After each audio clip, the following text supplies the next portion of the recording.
Good evening. Welcome to the regular board meeting, the St. Peter School Board, Thursday, January 19th, 2023. We are on a Thursday because of the federal holiday on Monday. St. Peter Community Center Governor's Room, 6:30 p.m. We'll call the meeting to order. First thing we'll do is rise for the Pledge of Allegiance.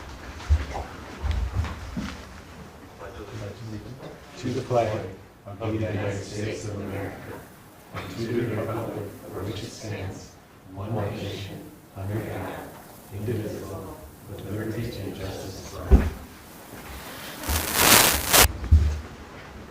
all. Reminder that if anyone is here and would wish to speak in front of the board, to please fill out a card in the back and get it to Sarah. First thing we need to do is consider and adopt the agenda, which is attached in the board book packet. Move to adopt the agenda. Second. We have a motion and a second. All those in favor signify by saying aye. Aye. Opposed? Motion passes. The agenda has been adopted. Don't currently have anyone requesting to speak. We need to move on to the oath of office for re-elected member of the school board, Bill Kaut, who has been serving in a short one-year term and now has been elected to the board. We need to do an oath of office. So, come with me, Bill.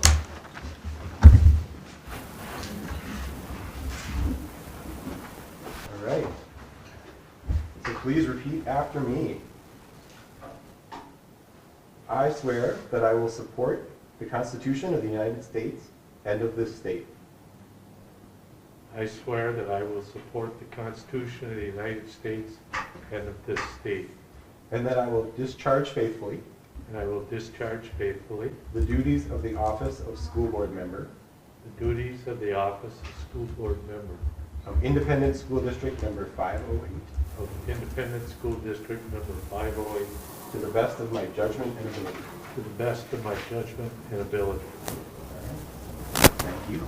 Thank you.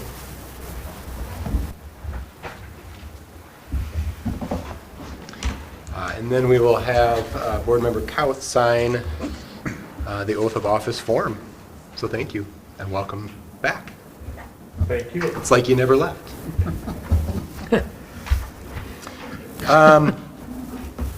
All right, we need to talk about the consent agenda. We need to approve the consent agenda items as listed in the board packet. Move to adopt the consent agenda. Second. We have a motion and a second. Any discussion on the consent agenda? Can I just call out one recognition item? Please, yes. Kira Wilking is a graduate, mid-year graduate from Rock Bend ALC. Awesome. This was for 12 plus years, so Yeah. she's stuck with it for the long haul, and so congratulations to her. Awesome. Kira? Yeah. Congrats, Kira. Thank you for calling that out. Any other comments, questions, discussion? All right, we have a motion and a second, so all those in favor of passing, or of approving the consent agenda, signify by saying aye. Aye. Opposed? Motion carries. Consent agenda is approved. Next up is the student spotlight.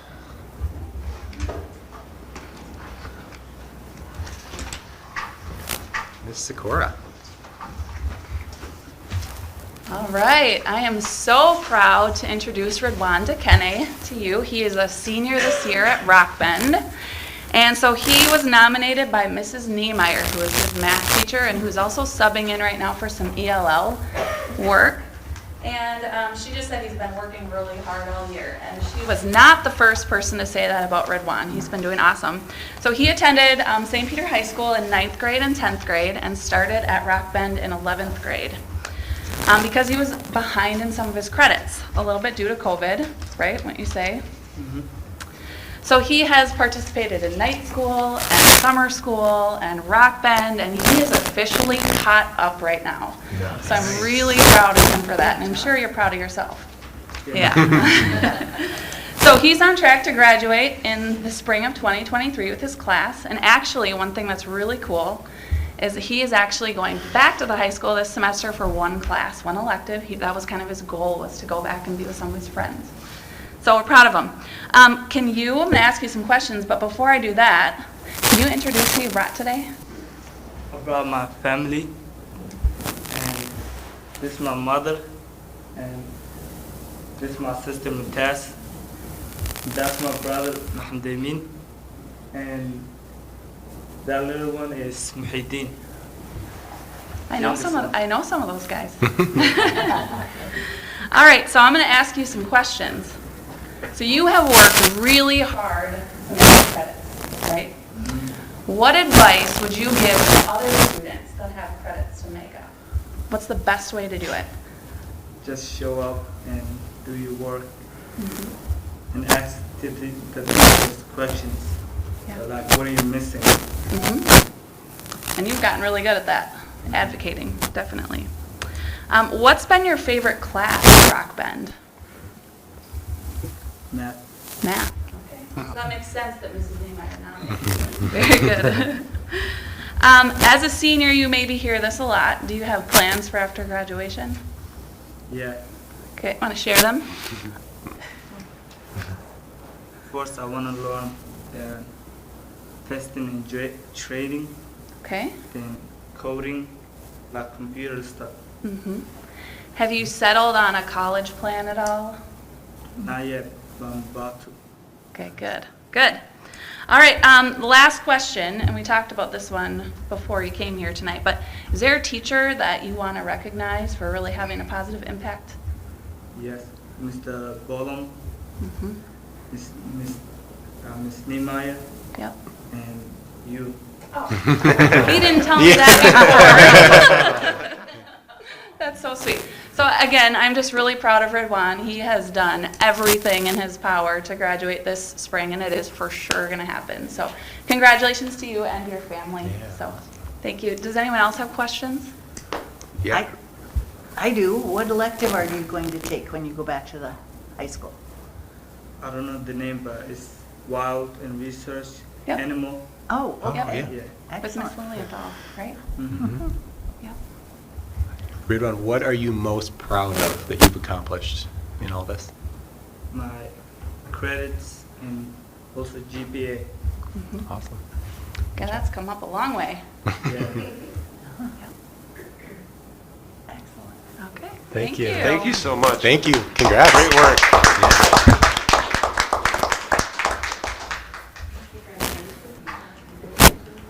And you and your family certainly do not have to stay for the rest of our exciting meeting, so don't worry if you get up and go, you're good. But thank you for being here and congratulations. Yeah. All right, we will move on to our action items for the night. We have a few things to do. The first is consider approval of the 2023-2024 budget timeline. It's very exciting. Each year we are faced with building a budget, and for those of you with lots of experience in education and finance, you know that Tim works magic with about 67 different funding sources that all have different rules and different formulas and different uses, and every year it takes several months to build a budget, and that it's based on enrollment projections and on legislative years like this year. There's a lot of estimating, predicting, watching what's going on at the legislature, and reviewing lots of documents and possibilities to build a budget that really depends on the legislative session's end in May, June, sometimes July. And so we will be spending the next several months working on that budget. Attached, you see a budget timeline, and this is really just a guideline. It's a draft. I'm sure it will change based on when we get information, based on when registration gets complete. But this is kind of a rough to-do list, both for staff and for the school board. And so you see in January, it's update on budget planning and legislative action. in February, we'll be digging a little bit deeper into a budgeting planning calendar. Actually, we're kind of covering that this month. And the Finance Committee will begin having more discussions about our projections, about enrollment, and we'll be hopefully having an estimate of our revenues next year and maybe be talking about a possible reduction or addition. I can tell you in the beginning, we're going to be talking about a reduction. And we will have to build our budget conservatively. And then when the legislative session is complete, we may be able to add some back or make some investments based on the legislative session. But we don't want to be prepared, because we've been disappointed before at the end of a session not to either have a resolution or not to have as much as we're hoping. So we need to be prepared in any event. So that conversation will begin in February. By March, we are hoping that we would have a little bit more solid direction and possibly be taking action on any additions and reductions that we need to make based on the budget, so that we can start to notify staff.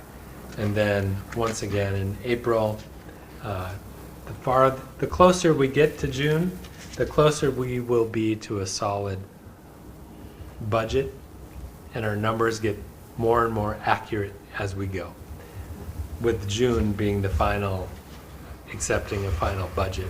And that is our deadline, by June 30th, to have a finalized budget. Although I'm sure you can remember a few years when you probably accepted a budget, but the legislative session didn't end in July, so you had to go back and make amendments.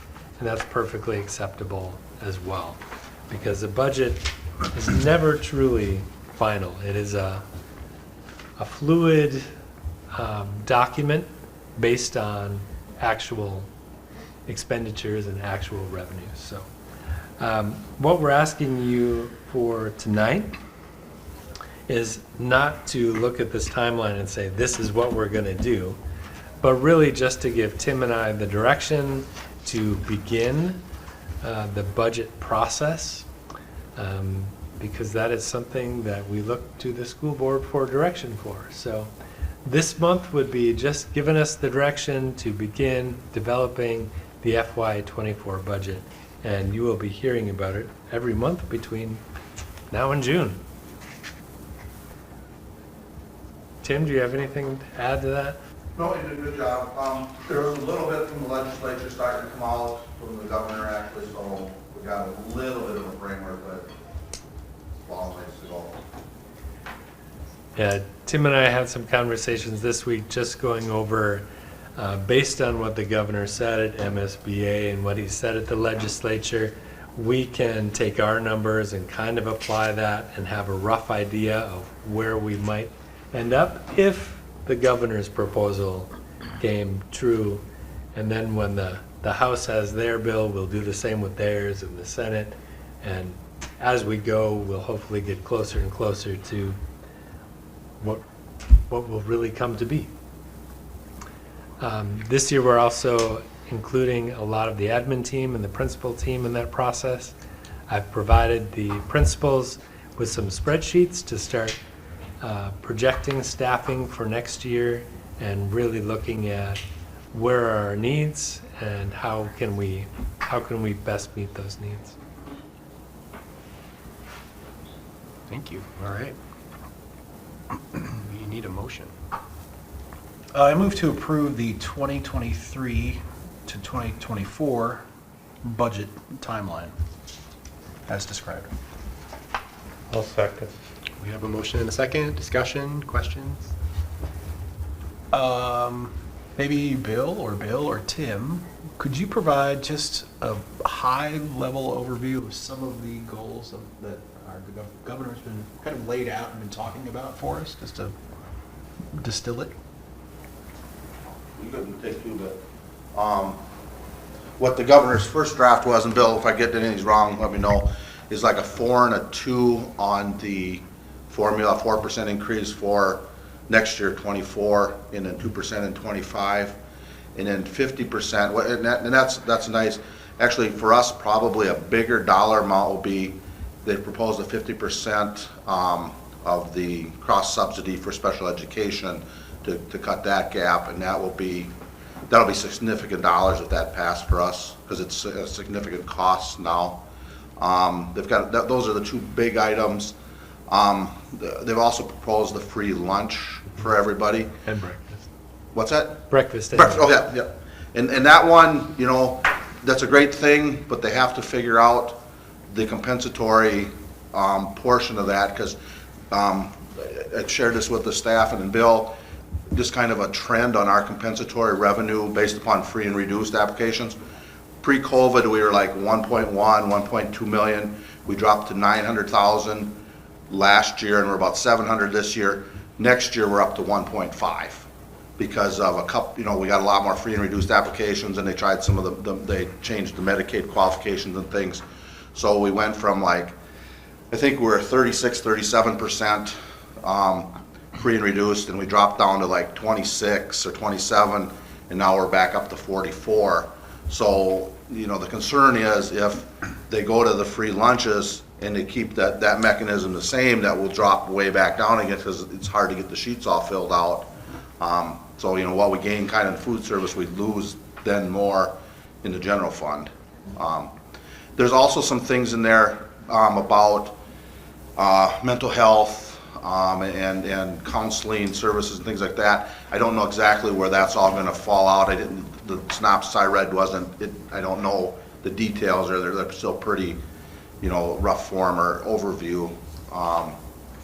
Those are probably the big ones for us. A little bit of money for ELL cross subsidy, Yeah.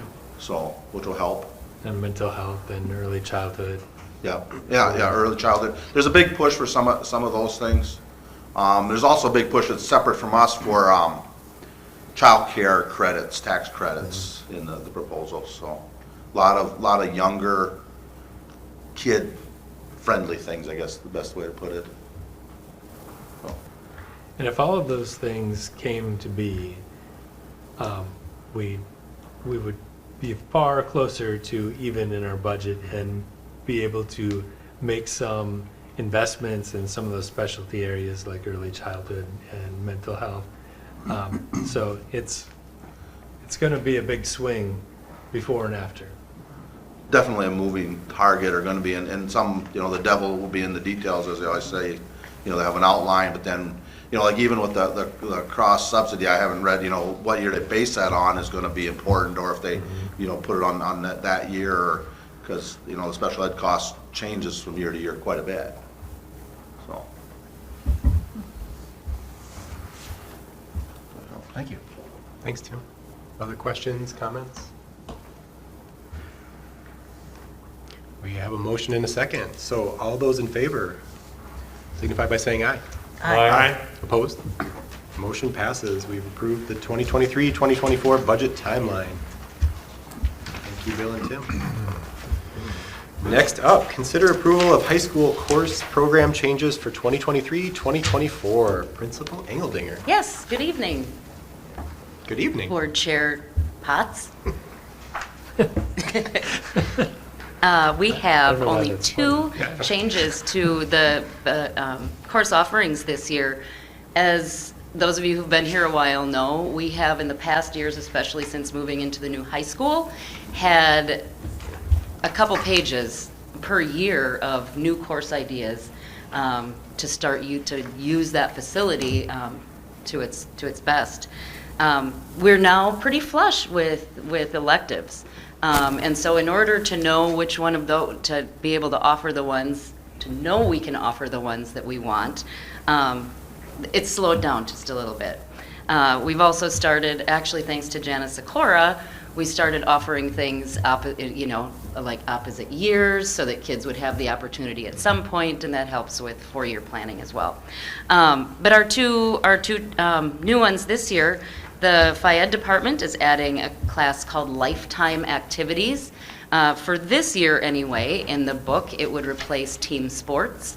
And the other one is Dan Clark's Media Productions 3.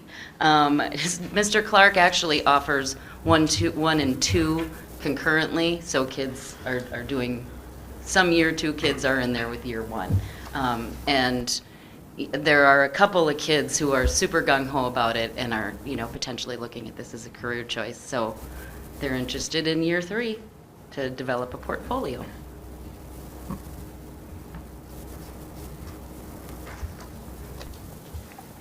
All right. So we've got these on the table. We need a motion. I move to approve the high school course and program changes as described. Second. We have a motion and a second. Discussion, questions?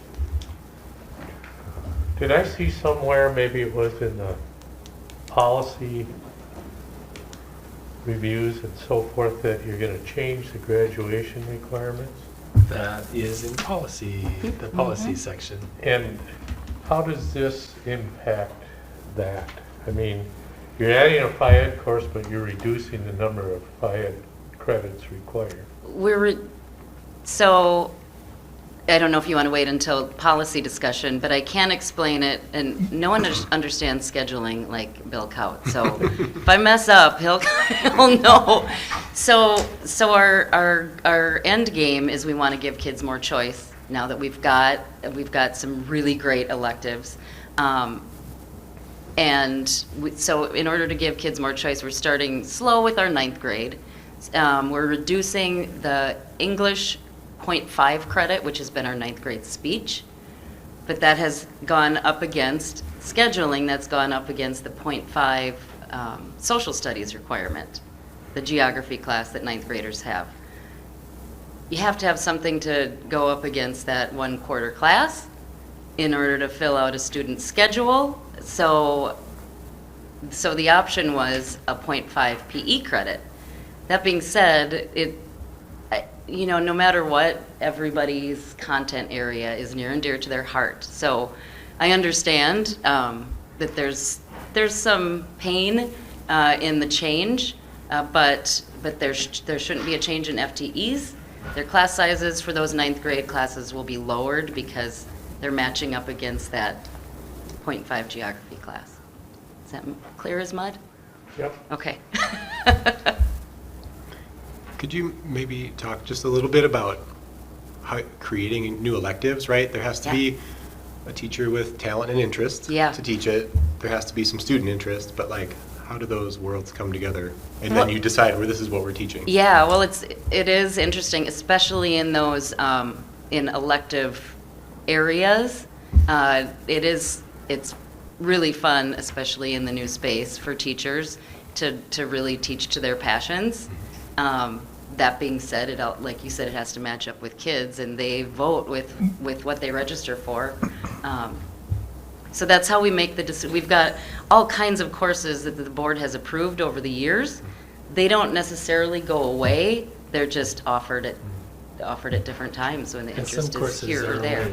they're only offered every other year or once in a cycle. Correct. So kids kind of plan out when they want to take that. Mm-hmm. And the one that we're talking about right now, lifetime activities, is taking the place of team sports, Correct. Yeah. replacing it.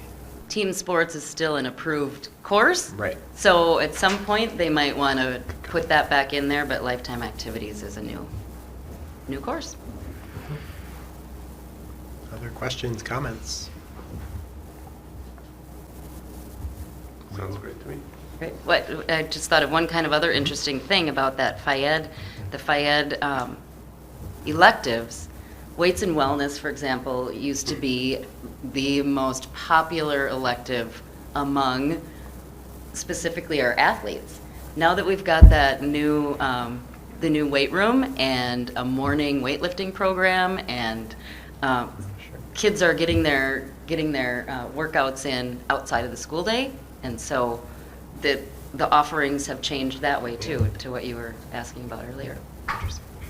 So like this media production, is that considered a fine arts credit, or? It's not, because the instructor is not a licensed arts teacher. it's just considered an elective. So if a kid wants to go through 3 years of media productions, that's burning up a lot of their elective opportunities, but they're really into it. I think it's a mix of the course material and the instructor. For So, sure, Yeah. for sure. Yeah. Yep. Any other comments or discussion?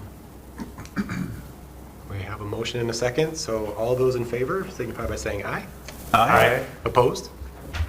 Motion passes. Thank you. Thank you.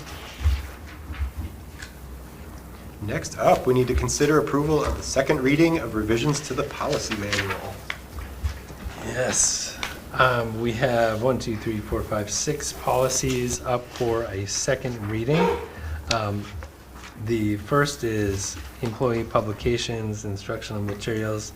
This is simply replacing policy with a few small changes to include some pieces that weren't in the prior policy of 5.81. Policy 516, the student medication, medical treatment, or procedures. We've had some discussion about that. The revision is to include the use of Narcan in schools and the availability of that at both the middle and high school. Concession stands, there weren't any changes, rather just the changing the policy number. Same is true of the Booster Club policy, 7.713.2. The crisis management policy is also a renumbering and some updated titles in there. The previous policy called out the ALICE program specifically. We still use all of those components, but are no longer associated with the ALICE company, and so we don't call it ALICE anymore. We just call it our crisis response. And then policy 534, unpaid meal changes. That was due to changes from the state and federal government saying that we could no longer provide a replacement meal, but that students would have a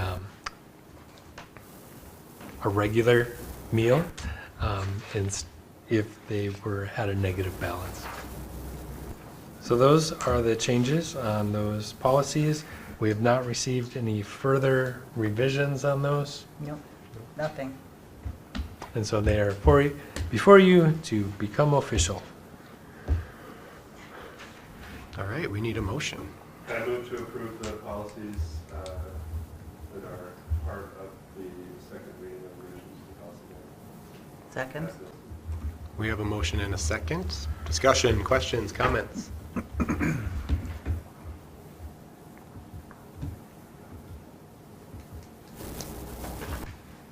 Hearing none, we'll proceed to vote. All those in favor signify by saying aye. Aye. Opposed, same sign. Motion passes. We've approved the second reading of revisions to the policy manual as listed in the agenda. Thank you. That's it for the action items. We now move on to informational items. The first is enrollment options and the yearly comparison report. Yes, we have made a few changes to this report this year.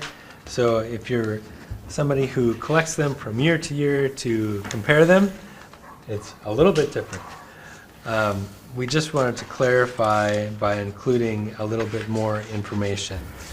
So that top graph is the total number of students that are leaving. So in all of those categories, public, charter, online, parochial, homeschool, and then enrollment total, that's the number of students that are leaving the district for each of those years. So this year's 388, which gives us a total of 2,086 students.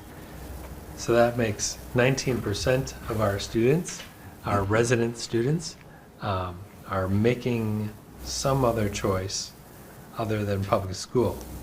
Now, the next graph is a new square that we've added. This is just comparing public schools. So the number of students leaving St. Peter's schools is 143, The number coming into St. Peter's schools from other school districts is 184. So we actually gained 41 students from surrounding districts. And looking back at the numbers, you know, if we look back to 2018, we were losing 35, and we've slowly been climbing, and now we're at the highest number from other districts that we've been in quite some time. So that's good news. And then leaving for other options is that the box right below that. So not public schools, but charter schools, there are 52, and then 15 students choosing an online school. So that is not a public online, but a separate online school like Minnesota K-12 or Blue Sky or another school like that. So that's a total of 67 of those students. And then homeschool and parochial.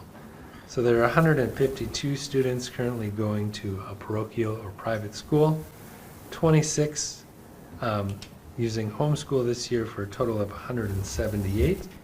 You can see it's the same number as last year, a few fewer than the year before, but then you see the jump where COVID began. On the bottom, on the left, is the number of students who are attend MVED from St. Peter's schools. So this is a new box that we've included because the students weren't accounted for in previous reports. So they attend our level 4 programming at MVED. And then St. Peter enrollments for each grade, and that gives you the total of 2,086, the same as above. The next page gives you a snapshot of the students who are leaving St. Peter's schools.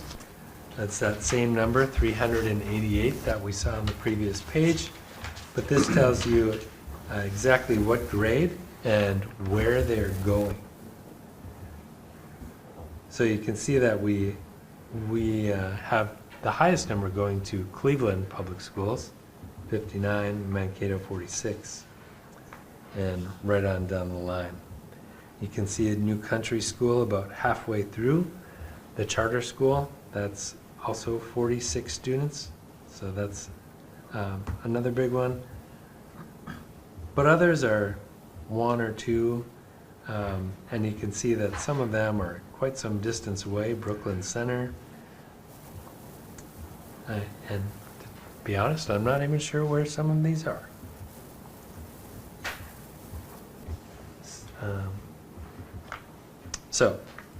But that is a breakdown of that. Box below just shows you the same information from the first page, a breakdown of how many are going to a public school ALC, public school online, charters, other onlines, and parochials. The next page are the students who are coming to St. Peter's schools. So we can see where they're coming from. You can see 61 from Mankato, 40 from Cleveland.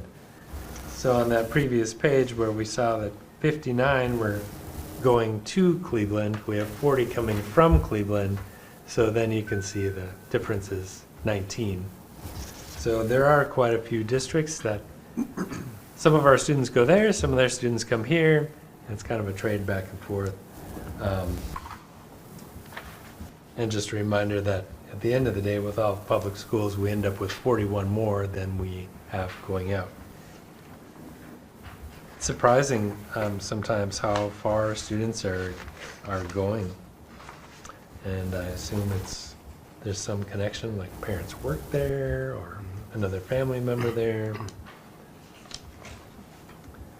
And then the final page is broken down by grade level, by year, for the parochial schools and how many students are going to each of those.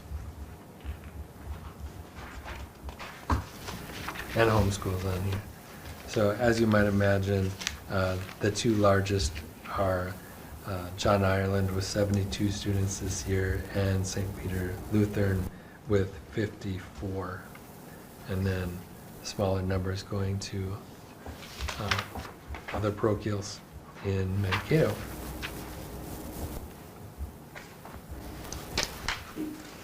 Questions? Oh, the other thing I was going to mention is I have a meeting next week to go over the results of the demographic study, to finalize that, make sure the assumptions that they're using reflect kind of where we are and our experience, and then those results will be presented to the board as well, or committee of the board, and then the board for further information.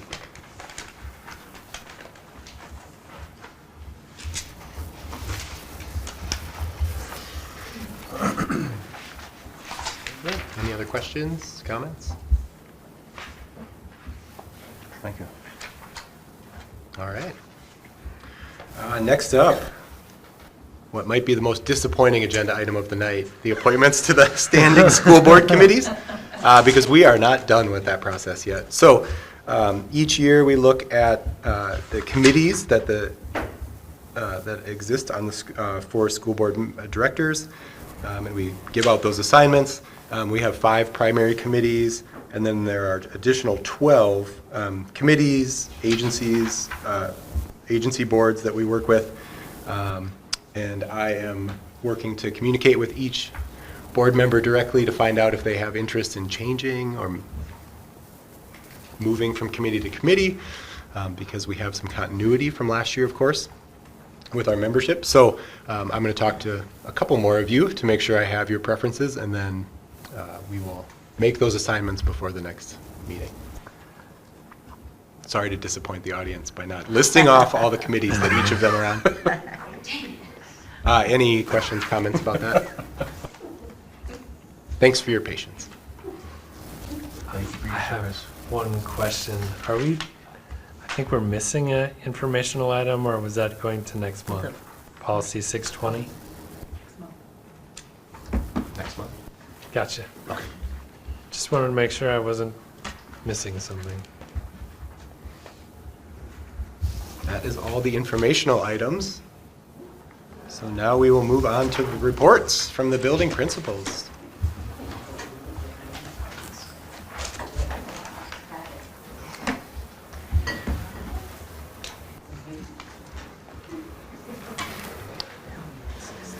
No Mr. Doherty tonight, so there's room at the table for everyone. So, new year, back to the old ways, or? Yes, Okay. and without Doherty here, we've got room.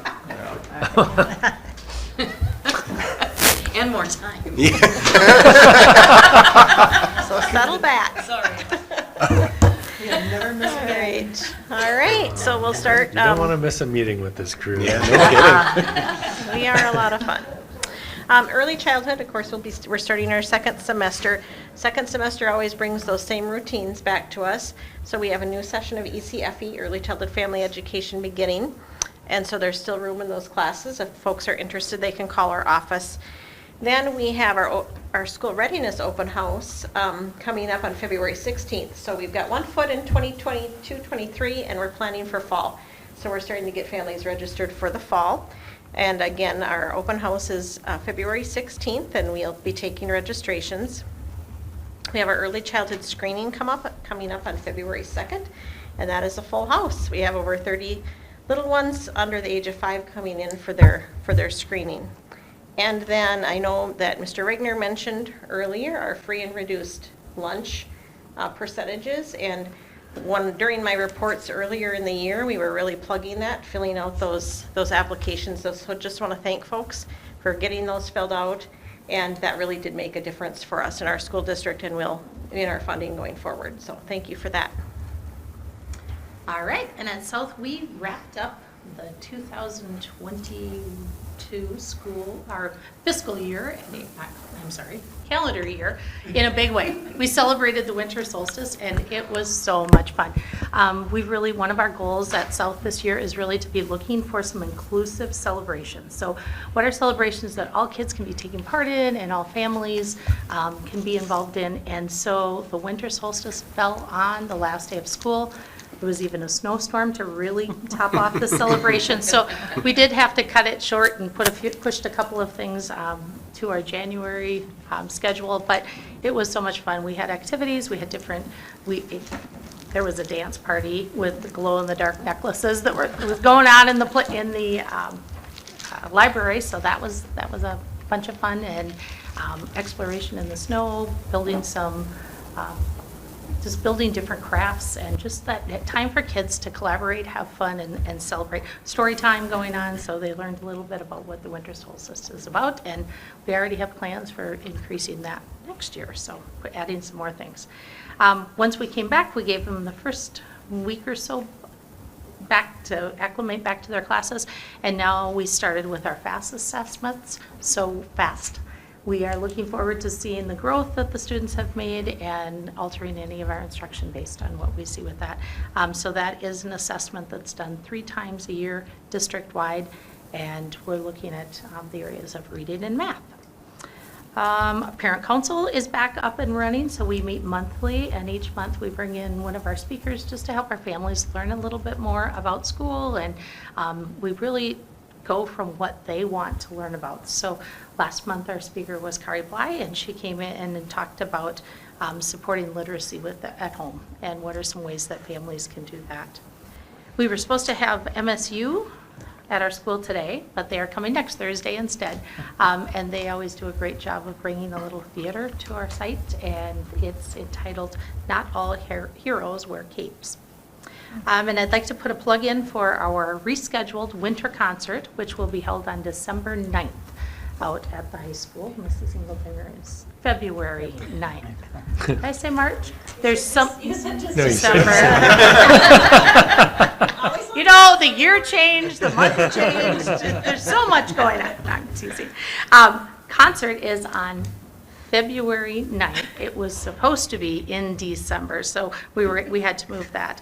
And then we will also be having our kindergarten open house, and that will be on March 9th. So parents will be receiving information. If you would like to go on now and register, that is open. You can go to our district website.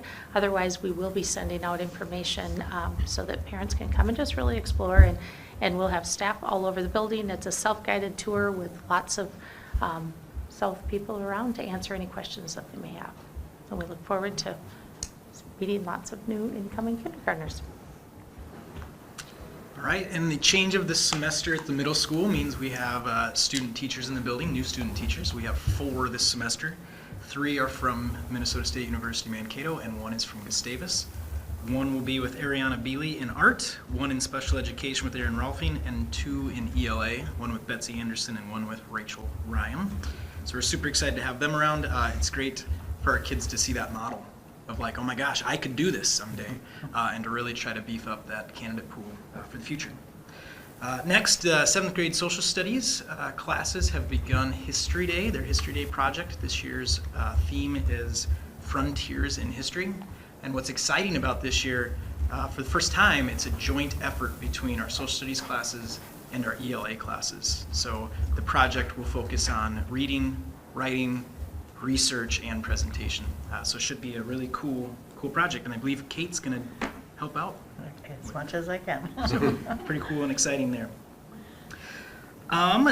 The Minnesota Student Survey results are now out and readily available on the MDE website. We took that Minnesota Student Survey last spring, but it's taken that long for the interactive website to get ready. And perusing through those, something that's exciting for the middle school outperformed the state in every category except 1 on the section that talks about teacher-student relationships. That's definitely something that we focus on at the middle school, and our students have indicated that we're doing a pretty good job of it. So very exciting there. Nice. And then lastly, tomorrow is our 2nd quarter celebration day, and on our celebration days, we run an early release schedule, and students elect various teacher-led activities at the end of the day. Some of those activities include crafts. We had a yoga session. Some kids are going out to build forts, and 1 group is going to Gustavus to kind of peruse the Arboretum area. So some fun stuff happening tomorrow as well. I would suggest a dance party. With glow Glow bracelets. sticks. In the media center. All right. With alternative programs, we have some turnover in students at the start of the semester. At Rock Bend, we have our graduate, but we also have some new students. So we're just sort of getting settled back in. But students are really starting to capitalize on our online Edgenuity system for credit recovery. Ridwan knocked out chemistry last quarter, for example, which is, you'd think, a tough class online, but our students are really starting to figure out that if they think back to what they learned the first time they took the course and utilize that learning in their pretest, that they can move through that credit recovery really quickly. So that was really fun to see. Quarter two, our students averaged 2.4 credits for the quarter, which is fantastic. So we just spent Wednesday working through transcripts, how many credits students earned and what that means for their graduation plans, and really thinking about that constantly at Rock Bend. With Hoffman, we have a quarter elective and our teachers rotate through, and so all of our students were really excited to start a new quarter and get a new elective. Our youngest middle schoolers are starting small engines thanks to a curriculum from MVED, so they are probably the most excited crew right now. And then our science classes have shifted from earth science to life science, so our kids are really excited about doing some hands-on activities with some animals this semester. We have snakes coming tomorrow, so I may be at Rock Bend tomorrow. We have our third session of night school starting. Registration is now open, so hopefully the high school students are getting that in the mail and signing up, and our session 3 starts January 30th, so that's exciting too. Obviously, second semester at the high school started just a couple of days ago, but the registration process for next year, now that we have our courses approved, really kicks into high gear. So it's an exciting time of the year to find out which things are going and which aren't, what kids are interested in. I have 2 students of the month to introduce from December and January, the Bixby twins. Audra and Adriana Bixby. They're both amazing kids, and their contributions in the classroom and on the fields has been really fun to watch over the years. We have some exciting news coming up. I'm sure there'll be an official agreement between the county and the school district, but Nicollet County approached us with they have some additional COVID dollars and additional CD counselor, chemical dependency counselor time with one of their employees. And we have been without for 2 years since Mike McGinnis retired. And it's a huge need at the high school, Rock Bend, even the middle school. So the gentleman, Michael Davis, will be starting at least 1 day a week really soon, so we're looking forward to that. And also, our one act play is coming up. The public performance is next Thursday. It's great. If you went to to Shrek this fall, a lot of the same actors are performing in this. It's a comedy. It's pretty child friendly. So they would love to have a big audience next Thursday. And if anybody is wondering what we do on Flex Learning Days, while the principals do have to report, I had an extra duty today. We have a farrowing sow in our greenhouse right now, and so I had to climb on in that pen and feed and water our pet pig today. You never know. The snakes are. No, I am not going to be, I'm not offering to That take. sounds like a best case scenario. Yeah. Totally was. It was great. Yeah. Yep, happy to help.